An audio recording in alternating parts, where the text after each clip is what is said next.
Hello students, welcome to our YouTube channel. तो आज हम लोग जो क्लास 9 का पेपर आया था, ठीक है, फोर्स और मोशन जितने भी क्वेश्चंस हैं, ठीक है, इस टॉपिक से पूछे गए थे इस पेपर में 2020 में, उन सबको सॉल्व करेंगे। ठीक है, तो हम लोग ये भी चेक कर पाएंगे कि अभी तक हम लोगों ने जितना पढ़ा है क्या हम लोगों को समझ में आया या अभी हमें और पढ़ने की ज़रूरत है। तो चलो पहला क्वेश्चन देखते हैं, जो कि क्वेश्चन 1 का सी पार्ट है और ये 2 मार्क्स का है। ये क्वेश्चन 2 मार्क्स का है। आपको इसमें बताना है classify the following physical quantities as scalar और वेक्टर क्वांटिटीज। ठीक है, आपको ये बताना है इनमें से कौन कौन सी क्वांटिटी स्केलर है और कौन कौन सी क्वांटिटी वेक्टर है। तो मैंने आपको एक्सेलरेशन के बारे में बता दिया था, एक्सेलरेट करते हैं हम किसी डायरेक्शन में करते हैं। तो पहले तो स्केलर और वेक्टर क्या होती है। स्केलर क्वांटिटी वो क्वांटिटी होती है जिसमें केवल और केवल मैग्नीट्यूड होता है और डायरेक्शन नहीं होती है। ठीक है, और वेक्टर क्वांटिटी क्या होती है जिसमें मैग्नीट्यूड प्लस डायरेक्शन दोनों होता है, वो क्या होती है, वेक्टर क्वांटिटीज होती है। तो अगर हम बात करें कि एक्सेलरेशन कौन सी क्वांटिटी, तो एक्सेलरेट हम किसी डायरेक्शन में करते हैं, तो ये क्या हो गई, vector quantity. Acceleration is a vector quantity. ठीक, अब अगर हम स्पीड की बात करें तो स्पीड और वेलोसिटी दो अलग अलग चीज थी। स्पीड क्या थी, डिस्टेंस अपॉन टाइम, और वेलोसिटी क्या थी, डिस्प्लेसमेंट अपॉन टाइम। तो मैंने बताया था स्पीड क्या होती है, स्पीड की कोई डायरेक्शन नहीं होती है। स्पीड कैसी होती है, स्केलर क्वांटिटी होती है। और जो वेलोसिटी है वो क्या होती है, स्पीड विद डायरेक्शन। वेलोसिटी को हम अगर डिफाइन करते हैं तो कैसे डिफाइन करते हैं, velocity is speed with direction. तो वेलोसिटी आपकी कौन सी क्वांटिटी हो जाएगी, वेक्टर क्वांटिटी हो जाएगी। अब तीसरा क्या है, जो फोर्स, फोर्स कौन सा क्वांटिटी होती है, वेक्टर क्वांटिटी होता है, क्योंकि फोर्स किसी एक डायरेक्शन में लगाते हैं। ठीक है, चौथा जो है वो क्या है, प्रेशर। प्रेशर के बारे में अभी हमने नहीं पढ़ा है, ठीक है, केवल हमने मोशन और फोर्स में, तो प्रेशर अभी अगले चैप्टर है। तो प्रेशर के बारे में देख लीजिए, pressure is a scalar quantity, और इसका जो क्या कहते हैं एक्सप्लेनेशन है वो अगले चैप्टर में हो जाएगा। ठीक है, चलो अगला क्वेश्चन क्या है। अगले क्वेश्चन में है the motion of body is represented by the following displacement time graph. एक डिस्प्लेसमेंट टाइम ग्राफ आपको गिवन है, एक बॉडी का मोशन इससे दर्शाया जा रहा है। ठीक है, state the type of motion represented in the graph. हमें बताना ये कौन सा किस टाइप का मोशन है जो ग्राफ में बताया गया है। तो जब भी कभी डिस्प्लेसमेंट टाइम ग्राफ एक स्ट्रेट लाइन आए, जब भी कभी डिस्प्लेसमेंट टाइम ग्राफ एक स्ट्रेट लाइन आए, तो इसका मतलब क्या है, मोशन कैसा है, यूनिफॉर्म मोशन। कैसा है, यूनिफॉर्म मोशन, क्योंकि पूरी लाइन का स्लोप क्या है, सेम है। पूरी लाइन का स्लोप क्या है, सेम है। स्लोप क्या होती है, ढलान। तो ढलान पूरी लाइन की सेम है, इसलिए इसको बोलते हैं यूनिफॉर्म मोशन। Uniform motion. ठीक है, और नेक्स्ट पार्ट क्या है, how can the velocity of the body be determined from the graph. इस ग्राफ से हम वेलोसिटी ऑफ बॉडी कैसे निकाल सकते हैं। तो हम लोगों ने डिस्कस कर चुके हैं इस चीज को कि डिस्प्लेसमेंट टाइम ग्राफ का अगर हम स्लोप निकालें bye calculating the slope of displacement time graph.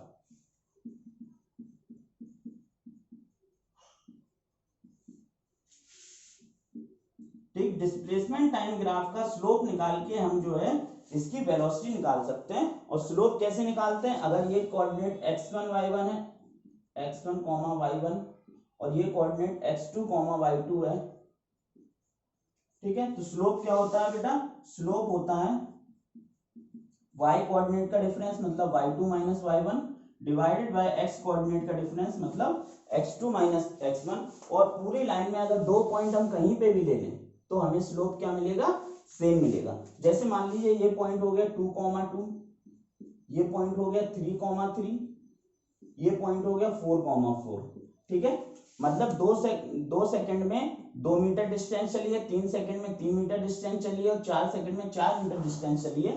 तो अगर हम स्लोप निकालें इस लाइन का, ठीक है, इतना केवल इतने पोर्शन का, तो ये क्या हो जाएगा, y2 क्या हो गया 4 minus y1 3 upon y2 minus 1 मतलब 4 माइनस 3। ये कितना होगा 1/1 यानी कि 1, ठीक है। और अगर दूसरी लाइन का मतलब यहां से लेके यहां तक का हम स्लोप निकालें तो ये क्या हो जाएगा 3 - 2 y2 - y1 अपॉन x2 - 3 - 2, ये क्या हो जाएगा 1/1 मतलब 1, दिख रहा है इतने नीचे तक, ठीक है। कितना हो जाएगा 1/1 मतलब 1। तो वेलोसिटी हम कैसे निकालते हैं, by calculating the slope of the displacement time graph we can calculate the velocity of the object या फिर वेलोसिटी ऑफ द बॉडी, ठीक है। तो वेलोसिटी देखो यहाँ पे भी 1 आ रही और यहाँ पे भी 1 आ रही और कहीं पे भी निकालेंगे तो वेलोसिटी क्या आएगी 1 ही आएगी, ठीक। अगर ये कोऑर्डिनेट्स इस टाइप से गिवन है, ठीक है। तो ये कैसा मोशन हो जाएगा, यूनिफॉर्म मोशन, क्यों, क्योंकि वेलोसिटी कहीं पे भी चेंज नहीं हो रही है, ठीक है। तो चलो अगला क्वेश्चन करते हैं, ये भी क्वेश्चन 2 मार्क्स का था। तो अगला क्वेश्चन है क्वेश्चन नंबर 3। क्वेश्चन नंबर 3 में गिवन है a car starting from rest acquires the velocity of 54 km/h in 20 second, calculate the acceleration of the car in SI unit, ठीक है। तो आपको जो है गिवन है क्या क्या है, तो देख लो बेटा कैसे करना है क्वेश्चन को, वो भी देख लो पेपर में कैसे अटेम्प्ट करना है, क्योंकि कुछ बच्चे ये कहते हैं कि सर आता तो है आंसर लेकिन ये नहीं पता लिखना कैसे है, ठीक है। तो उन चीज़ों को लिखने की प्रैक्टिस कर लो। आपको गिवन क्या क्या है, क्योंकि बॉडी जो है रेस्ट से स्टार्ट हुई, बॉडी स्टार्टिंग फ्रॉम रेस्ट मतलब उसकी इनिशियल वेलोसिटी क्या हो गई है 0, इनिशियल वेलोसिटी हो गई उसकी 0, एक्वायर्ड वेलोसिटी ऑफ 54 km/h, ठीक है। और वो फाइनली उसकी वेलोसिटी कितनी हो जाती है 54 km/h इन 20 सेकेंड। उसको 0 से 54 km/h तक जाने में कितना टाइम लग रहा है 20 सेकेंड लग रहा है, ठीक है। आपको करना है calculate the acceleration of the car in SI unit.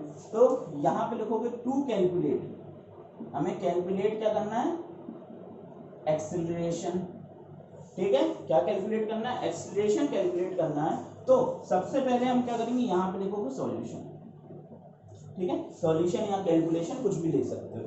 सबसे पहले क्योंकि हमें SI यूनिट में कैलकुलेट करना है, तो SI यूनिट में क्या होती है मीटर और सेकंड की बात आएगी। तो मीटर और सेकंड, तो 54 km/h को मीटर पर सेकंड में कन्वर्ट करने के लिए किसका मल्टीप्लाई करते हैं 5/18 का मल्टीप्लाई करेंगे। तो यहाँ करेंगे 5/18 इक्वल टू 18 3 जा 54 3 5 जा 15 मीटर पर सेकंड। तो हमारी जो फाइनल वेलोसिटी है वो 15 मीटर पर सेकंड कैलकुलेट होके आ गई है। अब हमें एक सिंपल क्या करना है एक्सीलरेशन का फॉर्मूला लगाना है, acceleration is equal to v - u upon T. Acceleration क्या होता है v - u अपॉन टी, या फिर कह सकते हो final velocity minus initial velocity upon T, या फिर कह सकते हो change in velocity upon T. तो चेंज इन वेलोसिटी कितना हुआ 15 बाद में हुआ, पहले 0 था अपॉन टी, टी की वैल्यू कितनी है 20 सेकेंड, ठीक है। तो ये कितना होगा 15/20 और 15/20 हो गया 5 3 जा 15 5 4 जा 20, तो 3/4 0.75 मीटर पर सेकेंड स्क्वायर, ठीक है। तो आपका ये एक्सेलरेशन आ गया है। तो नीचे बस एक लाइन लिख दे, the acceleration of the car, acceleration of the car in SI unit is 0.75 metre पर सेकेंड स्क्वायर, ठीक है। मुश्किल से 2 मिनट का टाइम लगेगा इस क्वेश्चन को करने में अगर आपको आता है। क्या करना है सिंपल गिवन लिखना है, u की वैल्यू 0, v की वैल्यू 54, t की वैल्यू 20, इसमें 10 सेकेंड। टू कैलकुलेट एक्सीलरेशन निकालना है हमें, ये 2-3 सेकेंड में लिख जाएगा और सॉल्यूशन हमें करना है। और मुश्किल से मैक्सिमम आपको 2 मिनट लगना चाहिए और ये क्वेश्चन था हमारा 2 मार्क्स का, ठीक है। चलो नेक्स्ट क्वेश्चन देखते हैं। चलो बेटा अगला क्वेश्चन क्या है, अगला क्वेश्चन है a car in motion is brought to rest by applying brakes. एक कार मोशन में थी, उसको उस पे क्या किया ब्रेक्स अप्लाई किए और उसको रेस्ट पे लाया गया, ठीक है। अब फर्स्ट क्वेश्चन क्या है, name the contact force responsible for bringing the car to rest. हमें उस कॉन्टैक्ट फोर्स का नाम बताना है जो कि रिस्पॉन्सिबल है, किस काम के लिए रिस्पॉन्सिबल है, उस कार को रेस्ट में लाने के लिए रिस्पॉन्सिबल है। तो बेटा देखो कॉन्टैक्ट फोर्स क्या होता है, देखो फोर्स तो 2 टाइप के होते हैं। पहला कांटेक्ट फोर्स, दूसरा non contact force. Contact force जो वो होते हैं जिनमें दो बॉडीज के बीच में फोर्स लग रहा है और वो बॉडीज एक्चुअली कांटेक्ट में है, ठीक है। और नॉन कांटेक्ट फोर्स कौन सा फोर्स होता है, जिसमें दो बॉडीज के बीच में फोर्स तो लग रहा है लेकिन वो एक्चुअल कांटेक्ट में नहीं है। जैसे कि friction force, contact force. Friction force कब लगेगा, जब दो बॉडीज एक्चुअल कांटेक्ट में होंगी, ठीक है। टेंशन फोर्स जो स्ट्रिंग के में लगता है, ठीक है। तो ये सब फोर्स क्या होगा, contact force. Action reaction force, एक कोई ऑब्जेक्ट टेबल के ऊपर रखा हुआ है तो ऑब्जेक्ट टेबल के ऊपर एक्शन लगाएगी और टेबल ऑब्जेक्ट के ऊपर रिएक्शन लगाएगी, ठीक है। तो ये सब क्या होगा, कांटेक्ट फोर्स। कांटेक्ट फोर्स जिसमें जो बॉडीज है वो एक्चुअल कांटेक्ट में रहती है। और नॉन कांटेक्ट फोर्स कौन से फोर्स होते हैं, जिसमें बॉडीज एक्चुअल कांटेक्ट में नहीं रहती हैं। जैसे कि gravitational force. Gravitational force her दो बॉडीज के बीच में लगता है लेकिन इसका मतलब ये नहीं कि बॉडीज एक्चुअल कांटेक्ट में रहें, ठीक है। जो इलेक्ट्रिक फोर्स होता है, आप तार के पास में गए और तार से चिपक गए, ठीक है, बिजली के तार के पास गए और बिजली के तार से चिपक गए, तो क्या आप पास में जाते ही चिपक गए। जब हाई वोल्टेज की लाइंस जाती हैं तो ऐसा क्यों हुआ, क्यों, क्योंकि उसने आपको फोर्स लगा के खींच लिया। Magnetic force. मैग्नेटिक फोर्स में जब कोई आयरन पीसेस मैग्नेट के पास में लेके जाते हैं, वो क्या होते हैं, दूर से ही अट्रैक्ट हो जाते हैं। तो ये कैसे फोर्स है, नॉन कांटेक्ट फोर्स। तो इसमें आपको बताना है, name the contact force responsible for bringing the car to rest. अब कार है, चल रही थी रोड पे, ठीक है, और ब्रेक लगाया, वो क्या हुआ, रुक गई। तो कौन सा फोर्स एक्ट करेगा, इसमें करेगा फ्रिक्शन फोर्स। कौन सा, friction force. The contact force responsible for bringing the car to rest is friction force. कौन सा फोर्स है, फ्रिक्शन फोर्स है। क्यों, क्योंकि बेटा देखो, कार और रोड के बीच में अगर फ्रिक्शन नहीं होगा तो कार में अगर आप ब्रेक भी लगा दोगे तो कार क्या है, आगे चलती चली जाएगी, ठीक है ना। जैसे देखा है, पानी पानी पड़ा रहता है फर्श पे, तो सूखे फर्श में तो हम आराम से चल लेते, लेकिन पानी फर्श पड़ा रहता है तो उसका मतलब क्या है, फ्रिक्शन गायब हो गया और हम लोग आराम से क्या हो जाते हैं, आराम से नहीं मतलब बहुत बुरी तरह क्या हो जाते हैं, गिर जाती है और हमें चोट लग जाती है, ठीक है। तो फ्रिक्शन फोर्स जरूरी है रुकने के लिए। What is the direction of above identified force with respect to the motion of the car? तो एक कार जो है, ठीक है,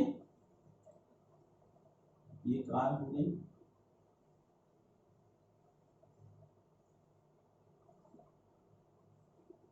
ठीक है। तो ये कार है, इसमें हमने ब्रेक लगाया तो ये क्या हुआ, ये आगे की तरफ जा रही थी, ठीक है। तो फ्रिक्शन फोर्स कहाँ लगना चाहिए, पीछे की तरफ लगना चाहिए, तभी जाके कार क्या होगी, स्टॉप होगी। तो what is the direction of above mentioned force with respect to the motion of the car. The direction of above mentioned force with respect to motion of the car is opposite to the direction of motion of the car, ठीक है। तो direction क्या होगी उसकी, opposite to the, इधर चल रही है, फोर्स कहां लगना चाहिए, पीछे की तरफ, तो opposite to the direction of the motion of the car. तो इसमें लिख सकते हो, क्या लिखोगे, the direction of above mentioned identified forces opposite to the motion of car.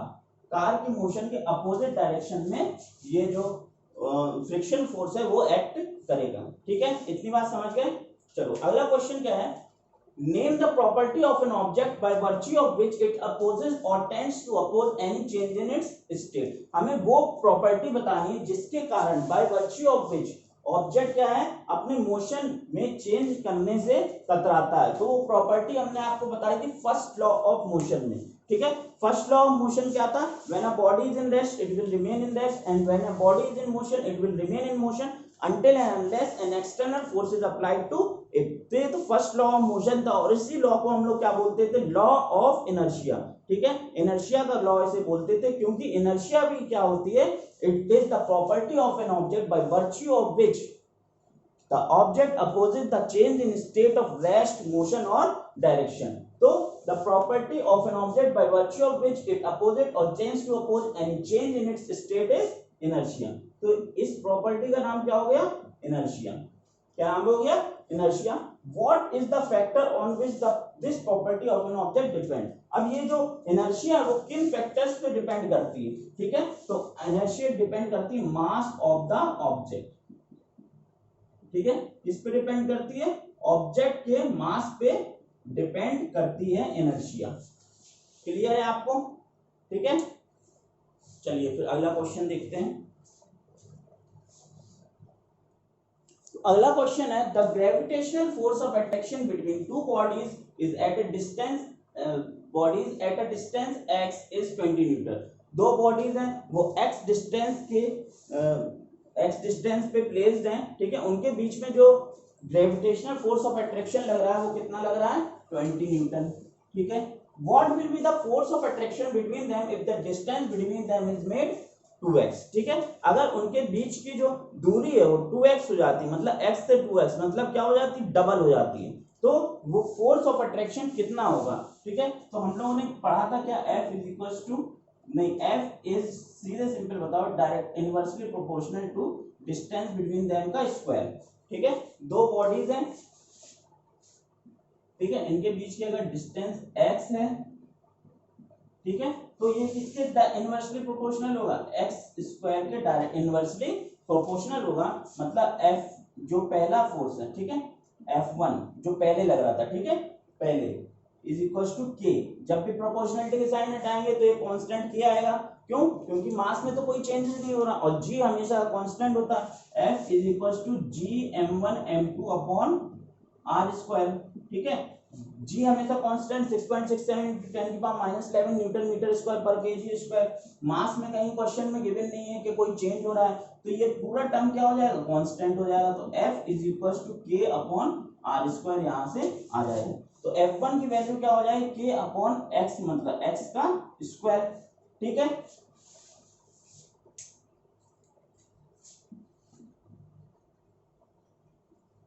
अब दोनों ऑब्जेक्ट के बीच के जो डिस्टेंस है वो क्या होगा, 2x, मतलब F2 की वैल्यू क्या होगी, k अपॉन 2x का होल स्क्वायर, ठीक है। ये इसकी जगह लिख सकते हो k अपॉन 4x स्क्वायर, क्या लिख दिया, k अपॉन 4x स्क्वायर, और k अपॉन x स्क्वायर की जगह F1 लिख सकते हैं।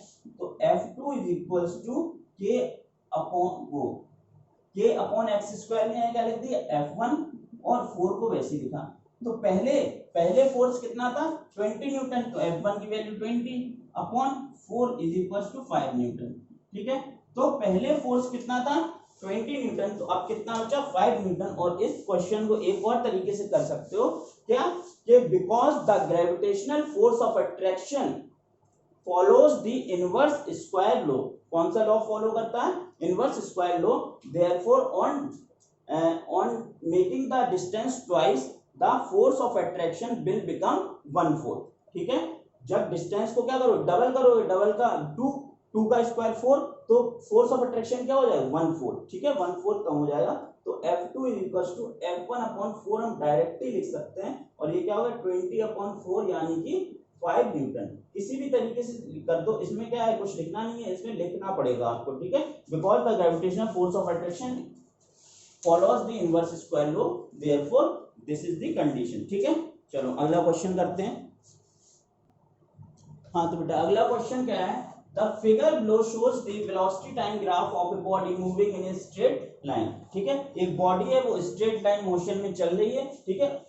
इस ग्राफ के अकॉर्डिंग कि वेलोसिटी उसकी टाइम के रिस्पेक्ट में कैसे चेंज हो रही है, मतलब 0 से 12 सेकंड तक वेलोसिटी कितनी थी, 15 सेकंड, ठीक है।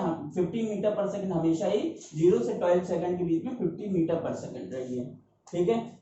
फिर उसके बाद क्या हुआ बेटा, वेलोसिटी कम होनी चालू की, वेलोसिटी क्या हो गई, कम होने लगी 12 से 20 सेकंड के बीच में। आपको बताना है the time interval in which the body is moving with 0 acceleration, वो टाइम इंटरवल जिसमें बॉडी 0 एक्सेलरेशन से मूव कर रही थी, ठीक है। तो वो टाइम इंटरवल क्या होगा, देखो 0 एक्सेलरेशन का मतलब वेलोसिटी में कोई भी चेंज नहीं हो रहा है, वेलोसिटी में कोई भी चेंज कहाँ नहीं हो रहा है, ये देखो वेलोसिटी मीटर पर सेकंड 15 यहाँ है, 15 यहाँ, 15 यहाँ, 15 यहाँ, ठीक है। तो पूरे 0 से लेकर 12 सेकंड तक वेलोसिटी कितनी है बॉडी की, 15 मीटर पर सेकंड। पिछला जो ग्राफ किया था वो हमने डिस्प्लेसमेंट टाइम ग्राफ किया था, ठीक है। ये वेलोसिटी टाइम ग्राफ है, ठीक। तो 15 मीटर पर सेकंड, यहाँ पे 15, यहाँ पे 15, 50, ठीक है। तो आप कह सकते हो between 0 to 12 second, the the body is moving with zero acceleration. ठीक है, ग्राफ को देख के बता दिया आपने 0 से लेकर 12 सेकंड के बीच में, क्योंकि स्पीड कोई भी चेंज नहीं हो रही, वेलोसिटी कोई भी चेंज नहीं हो रही है, इसका मतलब body is moving with A zero acceleration. ठीक है, या फिर body is moving with constant speed. ठीक है, एक सेम स्पीड से बॉडी मूव कर रही है। जैसे डिस्प्लेसमेंट टाइम ग्राफ में हमने देखा था, सीधी स्ट्रेट लाइन थी, तो हमेशा वेलोसिटी कितनी आ रही थी 1, वेलोसिटी हमेशा कितनी आ रही थी 1 मीटर पर सेकंड। यहाँ इस केस में क्या हमेशा 15 मीटर पर सेकंड ही आ रही है वेलोसिटी। क्लियर है? चलो अगला क्या है, the total displacement of the body. The total displacement of the body, तो मैंने आपको बताया था कि वेलोसिटी टाइम ग्राफ से अगर आपको total displacement of the body निकालना है तो उसके लिए आपको क्या करना पड़ेगा, इस ग्राफ का एरिया निकालना पड़ेगा। क्या करना पड़ेगा, इस ग्राफ का एरिया निकालना पड़ेगा। और एरिया कैसे निकालेंगे, देखो बेटा ट्रिपेजियम है, ठीक है, सीधे सिंपल एक ट्रिपेजियम है, तो इस ट्रिपेजियम का हमें एरिया निकालना है। आपको ये जो दूरी दी गई है ये 20 केविन है। ठीक है, ये जो लेंथ हाइट है वो कितनी है 15 केविन है, और इतनी जो दूरी है वो कितनी है 12 है। ठीक है, तो the total displacement of the body is equals to area of the graph, area of velocity time graph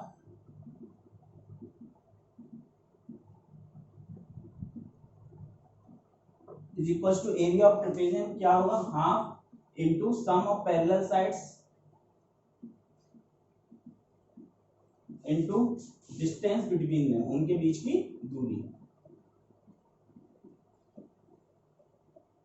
ठीक है, तो half sum of parallel sides, parallel sides कौन सी होती है, जो समांतर रेखाएं, ठीक है, जो हमेशा एक सेम डिस्टेंस पे रहती हैं। तो ये वाली और ये वाली 12 और 20 वाली क्या पैरेलल साइड्स हैं, तो इनका सम मतलब क्या हुआ 12 प्लस 20 मल्टीप्लाई बाय इनके बीच की दूरी, इनके बीच की दूरी कितनी है 15,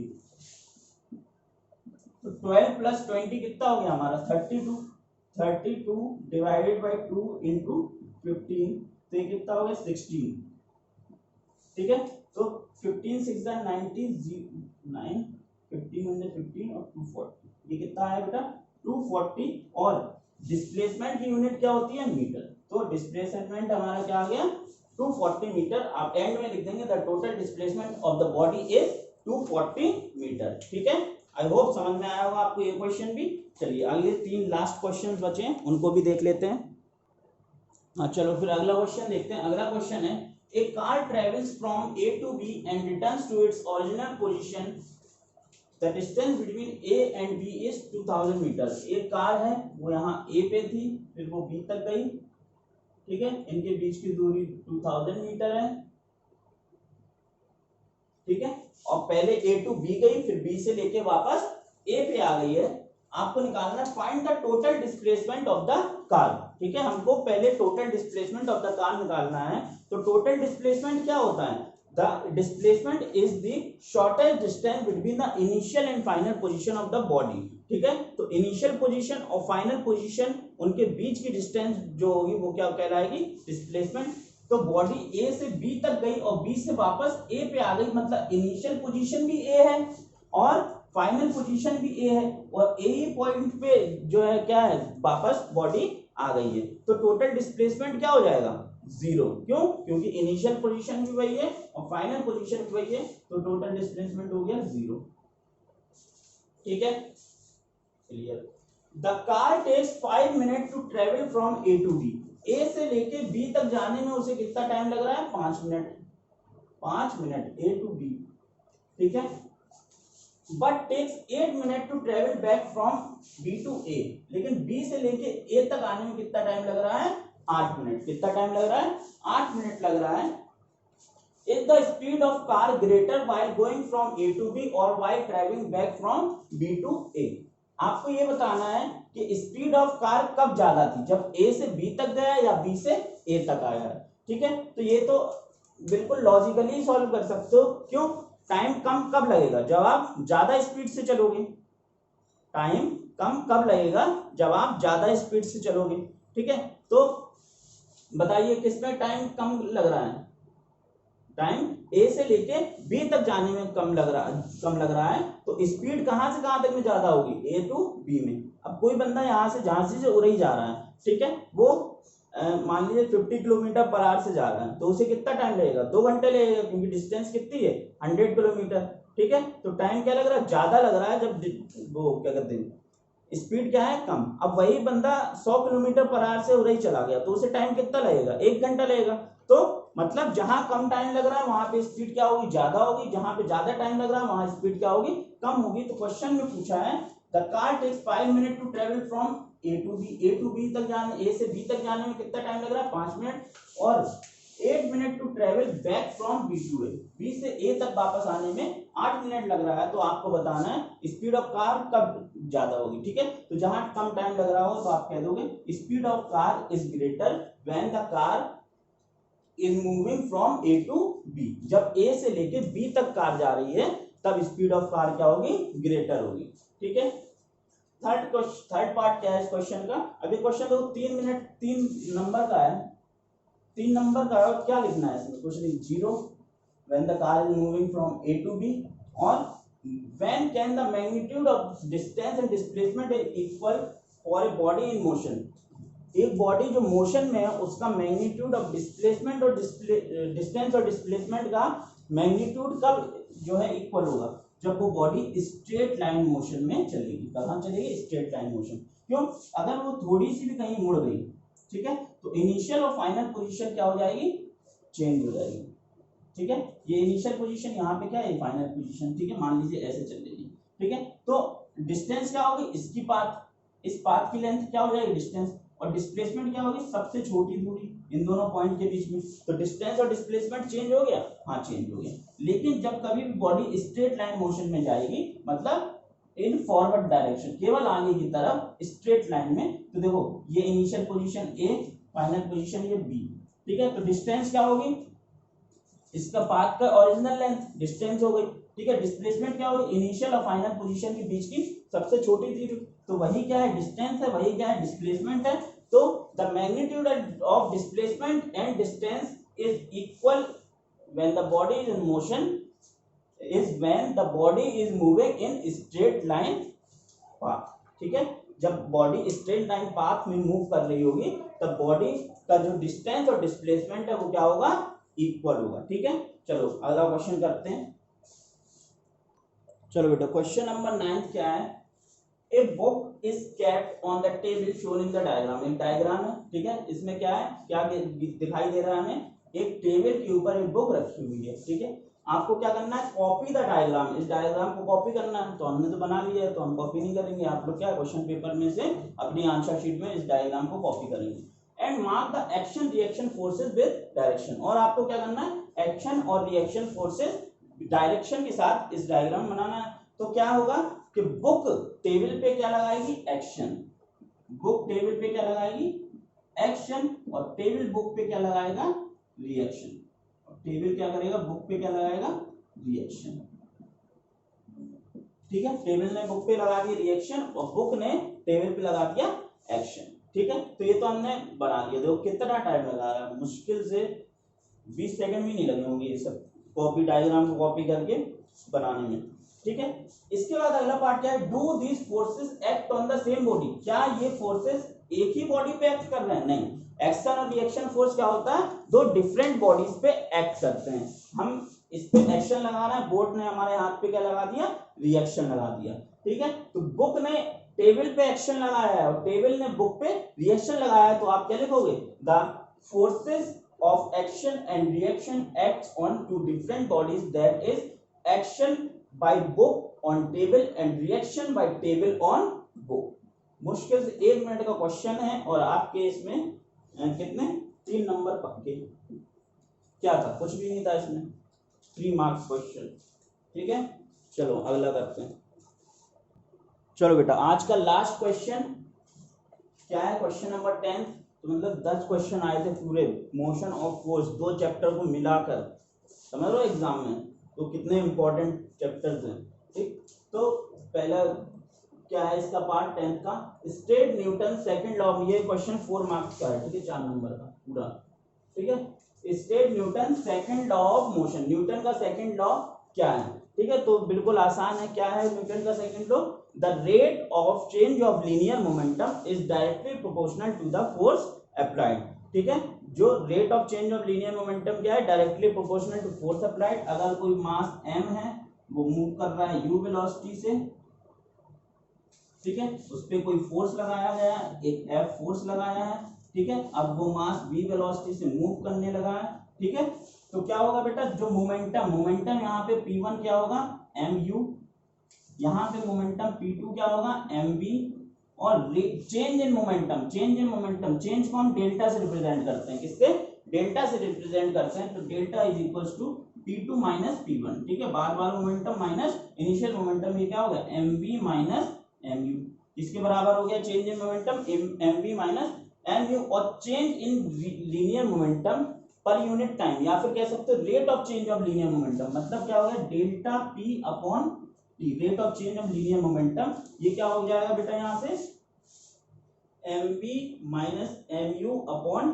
टी, ठीक है, ये डायरेक्टली प्रोपोर्शनल है, किसके डायरेक्टली प्रोपोर्शनल है, फोर्स अप्लाइड के डायरेक्टली प्रोपोर्शनल है, और यहाँ से एक फॉर्मूला डिराइव होता है F बराबर ma, क्या होता है फॉर्मूला ड्राइव, F बराबर ma, क्यों, m कॉमन कर लोगे, v minus you upon T, v minus you upon T की जगह a लिख दोगे, F बराबर ma, ठीक है, तो इतना छोटा सा लिखना है बस, 4 नंबर का पूरा क्वेश्चन है, तो 1 नंबर का, ये 2 नंबर का, ये 1 नंबर का, ठीक है, तो 1 नंबर के हिसाब से डेफिनेशन भी बहुत है, लेकिन लिख दो, क्या फायदा, एग्जामिनर कैसा हो, किस माइंड सेट का हो, नंबर कट जाए फालतू में, तो कोई मतलब नहीं है उसका, ठीक। दूसरा क्वेश्चन क्या है, find the force exerted on a mass of 20 gram, ठीक है, एक मास है, तो क्या लिखोगे बेटा, given mass is equal to 20 gram, gram को किस में चेंज करोगे, केजी में चेंज करोगे, ग्राम को केजी में चेंज करने के लिए 1000 का डिवाइड करोगे, तो 25,151 अपॉन 50 केजी, ठीक है, मास कितना है 1 अपॉन 50 केजी, पॉइंट में भी लिख सकते हैं, कोई मतलब नहीं है, ठीक है, if the acceleration produced on it is 8 metre पर सेकंड स्क्वायर, एक्सेलरेशन कितना प्रोड्यूस हुआ है, 8 मीटर पर सेकंड स्क्वायर, कितना एक्सेलरेशन प्रोड्यूस हुआ है, 8 मीटर पर सेकंड स्क्वायर, आपको क्या कैलकुलेट करना है, फोर्स, तो लिख दोगे टू कैलकुलेट F, ठीक है, टू कैलकुलेट F, तो F बराबर क्या होता है ma, सीधे सॉल्यूशन, m की वैल्यू कितनी है 1 अपॉन 50 इंटू a की वैल्यू कितनी है 8, ये कितना हो गया 2 4 जार 8, 225, ठीक है, तो 1 अपॉन 25 कितना हो जाएगा 4 अपॉन 25, तो 4 अपॉन 4 को डिवाइड करो किससे 25 से, तो पॉइंट लगाओगे पहले, 0 बढ़ाएंगे 25 1 जार 25, 15 बचा, 0 बढ़ाया 25 6 जार 150, ठीक है, तो ये सिंपल कितना आ रहा है 0.16 न्यूटन, कितना आ गया 0.16 न्यूटन का फोर्स लग रहा है, कितने का फोर्स 0.16 न्यूटन का फोर्स लग रहा है। अब अगला लास्ट पार्ट क्या है, the change in momentum of body is represented by delta p is equals to m delta v, मतलब change in momentum p is equals to mass into change in velocity mv minus mu, clear है, क्यों, क्योंकि delta v क्या है, delta v क्या है, change in velocity, change in velocity मतलब v minus u, तो इसको क्या लिख सकते हैं mv माइनस mu, ठीक है, ये क्या है change in velocity momentum p2 minus p1, when is this expression valid for the change in linear momentum, अब ये एक्सप्रेशन कब वैलिड होगा, जब कोई बॉडी पे फोर्स एक्ट हो रहा होगा तभी ये एक्सप्रेशन वैलिड होगा, क्यों, क्योंकि जब फोर्स लगाएंगे तभी उसकी वेलोसिटी क्या होगी, चेंज होगी, ठीक है, तभी क्या होगा, जब वेलोसिटी चेंज होगी तभी क्या होगा, मोमेंटम में चेंज आएगा, ठीक है, तो आप लिख सकते हैं when the force is applied on a body the momentum changes directly proportional to the force, ठीक है, मोमेंटम कैसे चेंज होता है, डायरेक्टली प्रोपोर्शनल टू फोर्स, ठीक है, सेकंड लॉ ऑफ मोशन के हिसाब से, ठीक है, तो ये 10 क्वेश्चंस थे जो आपके पेपर में आए थे, ठीक है, आप लोग इन क्वेश्चंस को एक बार दोबारा ट्राई करो मेरे हिसाब से, ठीक है, और फिर भी अगर डाउट आता है तो आप बिल्कुल मुझसे बेझिझक पूछ सकते हो, ठीक है, तो चलते हैं, फिर मिलते हैं अगले वीडियो में, और अगले वीडियो में हम लोग ग्रेविटेशन चैप्टर खत्म करके फिर फ्लूइड्स स्टार्ट करेंगे, ठीक, चलिए, जय हिंद जय भारत।